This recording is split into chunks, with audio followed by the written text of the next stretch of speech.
在 DeepSeek 大模型中任务是预测下一个字是什么。经过一系列的复杂运算后，神经网络已经知道下一个字应该是什么。那问题来了，它怎么将这个结果告诉我们人类？拨开世间万象，解密背后真实。大家好，我是野生 AI 产品。今天呢，我们来介绍一下输出层的工作原理。为什么先讲输出层呢？因为输出层和磁嵌入层的结构非常的相似。打铁趁热，趁我们对磁嵌入 embedding 的理解还非常深刻的时候，对输出层来做一个了解。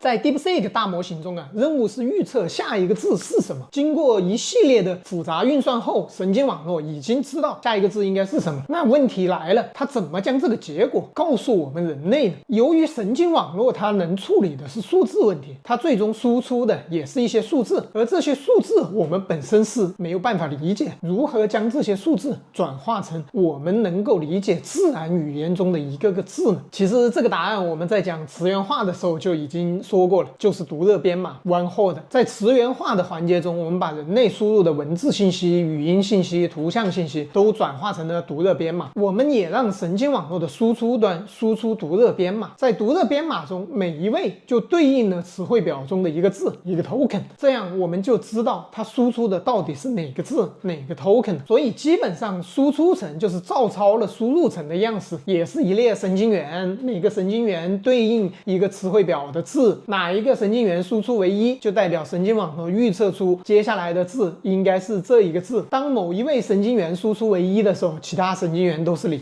自然的，输出层和前一层的连接也就照抄了输入层和磁嵌入层的连接，也是一个全链接。神经网络最后一层的结构非常简单，基本上就是照抄了磁嵌入层和输入层的连接，然后将它反过来就行了。具体就像图中这样，在输入层、磁嵌入层通过一系列的神经元权重 W1、W2、W3 一直到后面，每一个磁嵌入层神经元都和输入层是全部连接在一起的。通过这些神经元将 One-Hot 的向量转化成了磁嵌入向量。这里的 W1、W2、W3 这一些权重我们可以简写成一个大写的 W 加一个上标1来表示它。那在输出层呢，通过另一组权重 W1、W2、W3 我们可以将它简写成 Wout。 通过这一个 Wout 的这些权重，我们将高维向量还原成 One-Hot 的向量，即将神经网络的输出转化为了一个词汇表中可能的字。举一个例子